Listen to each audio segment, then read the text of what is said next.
लड़के ने एक हवाई जहाज लिया और उसे फर्श पर पानी पहुंचने वाली बाल्टी की ओर फेंक दिया। अचानक वह विमान जैसे जीवित हो गया। बाल्टी को आगे धकेलते हुए लड़का विमान को घूरने लगा और उसके मन में एक साहसी विचार आया। उसने आया कि लापरवाही का फायदा उठाया, चुपचाप विमान उठाया और धीरे धीरे छत पर चढ़ गया। उसने कल्पना की कि यह विमान उसे आकाश में ले जाएगा, लेकिन वह यह नहीं जानता था कि उसकी मां समय पर आकर उसे पकड़ लेगी और विमान छत से फिसल जाएगा। लेकिन उन्हें यह नहीं पता था कि खतरा निकट था। कमरे में वापस मैरी ने लड़के को उसकी शरारत के लिए डांटा और उसे फिर से विमान छूने से मना कर दिया। उसने गुस्से में विमान को स्टोर रूम में फेंक दिया और दरवाजा बंद कर दिया। लड़के ने अपनी मां से विनती की, तभी कमरे से कुछ टूटने की आवाज आई और लड़का डरकर मेज के नीचे छिप गया। मैरी ने खिड़की की ओर देखा। एक छोटा हवाई जहाज खिड़की तोड़ते हुए अंदर आया और कमरे के बीचों बीच जा गिरा।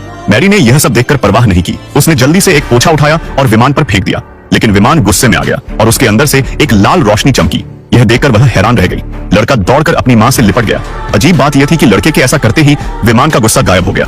मैरी पूरी तरह से स्तब्ध रह गई और केवल देखती रही जबकि लड़का विमान को ऊपर ले गया। रात ढलने तक मैरी अभी भी सदमे में थी। उसने तय किया कि वह लड़के के पिता के सहयोगी कैट से संपर्क करेगी। उसने उसे दिन की सारी घटनाएं बताई। जब लड़का सो गया तो मैरी ने चुपचाप रहस्यमयी छोटे हवाई जहाज को उठाया। उसने हर एक विवरण ध्यान से देखा कि कहीं कोई छुपा हुआ स्विच तो नहीं है। फिर उसने चाकू निकालकर विमान के शरीर पर वार किया, लेकिन वह पत्थर की तरह ठोस था। कैट ने इसे लैब में ले जाकर विस्तृत स्कैन करने का फैसला किया, लेकिन उनके आश्चर्य की कोई सीमा नहीं रही जब स्कैनिंग के परिणामों में पता चला कि विमान के अंदर कोई यांत्रिक या इलेक्ट्रॉनिक घटक मौजूद नहीं थे। अब सवाल यह था, आखिर यह छोटा सा हवाई जहाज उड़ा तो कैसे? यह लड़का जिस चीज को भी छूता है वह चीज बदलकर असाधारण बन जाती है। एक दिन उसने अपने खिलौना कार को छुआ और वह तुरंत एक लग्जरी कार में बदल गई। यह देखकर वह हैरान रह गया और समझ गया कि उसके पास कोई सुपर पावर है। खुशी से वह बाहर खेलने गया। वहां उसने कुछ मजदूरों को बिजली के तार ठीक करते देखा। उसने एक टूल बॉक्स उठाया और वह तुरंत एक रोबोट में बदल गया जो मजदूरों की मदद करने लगा। इसके बाद उसने कुछ लोगों को अपनी साइकिल ठीक करते देखा। उसने एक मैकेनिक को बुलाने का सोचा, लेकिन जैसे ही उसने कॉल किया फोन हवा में तैरने लगा। यह देख मैकेनिक चौंक गया और फिर उसका गैराज एक बड़े बस में बदल गया जो उन लोगों के पास पहुंच गया जो साइकिल ठीक कर रहे थे। बाद में लड़के ने अपनी टीचर को चौंकाने की सोची। वह स्कूल गया और अपनी जेब से एक छोटा खिलौना निकाला। उसने अपनी टीचर की पुरानी कार देखी और खिलौने को जमीन पर रखकर कार को छुआ। तुरंत कार एक चमचमाती लग्जरी गाड़ी में बदल गई। यह देखकर प्रिंसिपल हैरान और खुश हो गया। अब लड़के को अपने सुपर पावर पर पूरा यकीन हो गया। उसने सोचा, अगर मेरे पास ऐसी ताकत है तो मुझे इसे अच्छे कामों के लिए इस्तेमाल करना चाहिए। उसके दिल में एक महान सुपर हीरो बनने का सपना और इच्छा सूर्या जाग गई। क्या ये स्कूल में हाल ही में शुरू हुआ मेकअप क्लास है? असल में ये सभी खूबसूरत छात्राएं नए आए टीचर के साथ शरारत करने की योजना बना रही थी। उन्होंने काफी मेहनत की थी, कुर्सी पर चिपचिपा गोंद लगाया, पानी डाला और ये सब तो बस शुरुआत थी। फिर उन्होंने एक नकली चूहा निकाला और उसे टीचर की मेज की दराज में रखने की तैयारी की। टीचर के आने का समय हो गया। स्वागत में एक छोटा सा सरप्राइज। जैसे ही वह अंदर आए उनके ऊपर ढेर सारा आटा बरस पड़ा, लेकिन टीचर पहले से ही तैयार थे। उन्होंने चालाकी से पलटवार किया जिससे सारा आटा उन्हीं छात्रों के ऊपर गिर पड़ा। उनके चेहरे पर एक शातिर मुस्कान थी, लेकिन तभी छात्रों ने अगला हमला कर दिया। अचानक कई चीजें उन पर फेंकी जाने लगी। टीचर मन ही मन सोच रहे थे, ये सब ठीक नहीं, मेरे साथ चालाकी खेल रहे हैं। वे गुस्से में आने ही वाले थे कि अचानक खुद को संभाल लिया और मुस्कुराकर कहा, धन्यवाद बच्चों इस खास स्वागत के लिए। कहना पड़ेगा इस टीचर में धैर्य तो खूब था। वे पढ़ाने के लिए तैयार हुए। तभी उन्हें एहसास हुआ कि उनकी कुर्सी कुछ ज्यादा ही आरामदायक लग रही थी। असल में वे उस पर बुरी तरह चिपक चुके थे। इससे छात्र जोर जोर से हंसने लगे और टीचर की अगली प्रतिक्रिया का इंतजार करने लगे। लेकिन तभी कुछ ऐसा हुआ जिसने सबको चौंका दिया। टीचर ने जिप खोली और सबकी आंखें फटी रह गईं। उन्होंने 2 पतलून पहनी हुई थी। यह देखकर छात्रों की रूह कांप गई। वे चिल्लाने लगे, ये तो बिल्कुल अजीब है। अब छात्रों को लगा कि उन्हें अपना आखिरी दांव खेलना चाहिए। जैसे ही टीचर ने दराज से चूहा निकाला वे डर के मारे चीख पड़े और फौरन उसे फेंक दिया। छात्र सोच रहे थे कि उनका टीचर कितना डरपोक है। तभी उन्होंने फिर से दराज खोली और एक और चूहा निकाला। अब छात्रों को समझ आया कि जो चूहा उनके हाथ में था वही असली था। नतीजा जो होने वाला था वही हुआ। भयंकर अफरा तफरी मच गई, लेकिन वे नहीं जानते थे कि उनके बचपन के ये छोटे छोटे खेल टीचर के लिए कोई नई बात नहीं थे। लड़के को बदमाशों ने पत्थरों से मारा। दर्द के कारण वह जमीन पर गिर गया। एना ने तुरंत उसे उठाया और दौड़ने को कहा, लेकिन उसके पैर बहुत कमजोर थे। बदमाश साइकिलों पर उसका पीछा कर रहे थे। लड़के को तेज भागना पड़ा। उसी समय उसकी छिपी हुई ताकत अचानक जाग गई। उसकी गति इतनी तेज थी कि उसके पैर की पट्टी टूट गई। बदमाश उसका पीछा नहीं कर सके और हार मान ली। जब वह बड़ा हुआ तो बदमाशों ने उसे अब भी नहीं छोड़ा। वे अब भी उसे पत्थरों से मारते थे। लड़की अब भी उसे दौड़ने को कहती थी। जब बदमाशों ने कार से उसका पीछा किया और वह पकड़ा जाने वाला था तो वह जल्दी से एक फुटबॉल मैदान में दौड़ गया।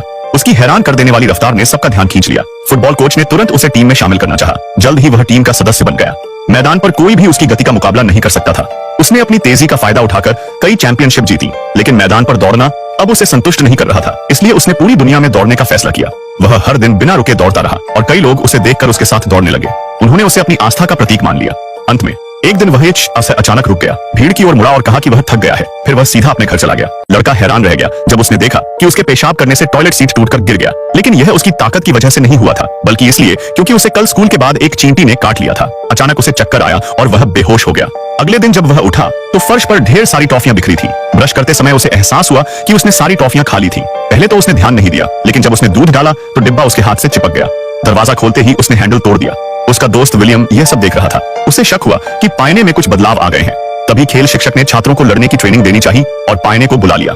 पायने को लगा कि शिक्षक बहुत धीरे धीरे हिल रहे हैं और उसने आसानी से उन्हें हरा दिया। विलियम को पायने पर शक हो गया और उसने सच उगलवा लिया।